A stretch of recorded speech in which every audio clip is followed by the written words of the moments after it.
now and then, I wonder why I don't see as many weirdos around as I used to. I thought I was romanticizing the past, but no, they're all crawling around on the deep web. I'm Deadhead. In this episode, we take a trip to the back alleys, the shadows, the cloak and dagger of the internet, courtesy of 5 foolish souls who follow their curiosity to the deep web. At number 5, a naive sightseer follows friendly advice. It was my 3rd time on the deep web, and I was just looking around at sites. I found this one guy's homepage, and on the sidebar I saw a link that said, for journalists and people new to the deep web. I clicked on it, hoping that it was interesting and helpful information. A new page opened, and a picture started to load. Thank God for my slow internet, because all that loaded was the head of an old man with blood on his chin. I quickly closed the tab before the rest of the image loaded. And to this day, I wonder what the whole picture was, but at the same time, I'm thankful I didn't see it. Easy there, Dorothy. There's no yellow brick road in the dark, deep web. Now at number 4, the spy is spied upon. This was back before Google, when web pages were still very basic HTML with JavaScript. I was browsing random blogs, GeoCity sites, and the like, just going from link to link. Eventually I came upon an odd page. It appeared to be random thoughts from different people, but for the time it was very well designed. The messages seemed to be cryptic in nature, like several people trying to pass secret notes. Being somewhat tech savvy, I looked at the source code, and hidden in the comments were various IP addresses. I gathered all of the IPs in a text file and began going through them. A whole bunch of them traced back to universities. A few of the IPs were web servers with little to nothing on them. Then finally, I came across something that really piqued my interest. A web server with a huge directory of HTML files and images. I tried to find out where it was located, but only managed to trace it as far as Colorado.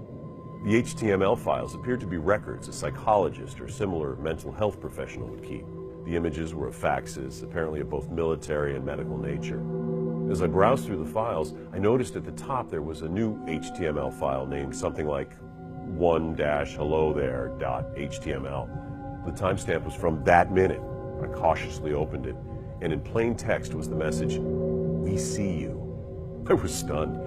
About 15 seconds later, the server dropped. Who would guess all that nerd talk would add up to a creepy experience? Because I was hoping HTML stood for headless tongue and mangled lung. Next at 3, the commentator will not return after he presses return. See what I did there? I once posted a comment on a video, and when I went back to that page at a later time to watch the video again, someone had replied to my comment saying, "That is very astute of you, Mr." And they used my real name, which isn't a common name. I didn't use the internet after that for a week. A week? That's like 5 years in internet time. What's that in dog ears? That reminds me, the curved ball scoop for throwing balls? Great invention. If you know what that's called, you can be a reserve on my pub quiz team. Now at number 2, a guy sees himself on the deep web. I was browsing the deep web some time ago, and then I take a break and go out to eat a burger. When I return to my apartment, I get back to the deep web to look around some more, where I see pictures of me eating the burger I'd just eaten. What is the deep web but a mirror to your soul and creepy pictures of you chowing down your medium rare? Finally, at number 1, more dinner ideas. In computer science class, we often got bored and messed around. One day we ran into the deep web. The most disturbing site we found was a comprehensive guide for cooking women.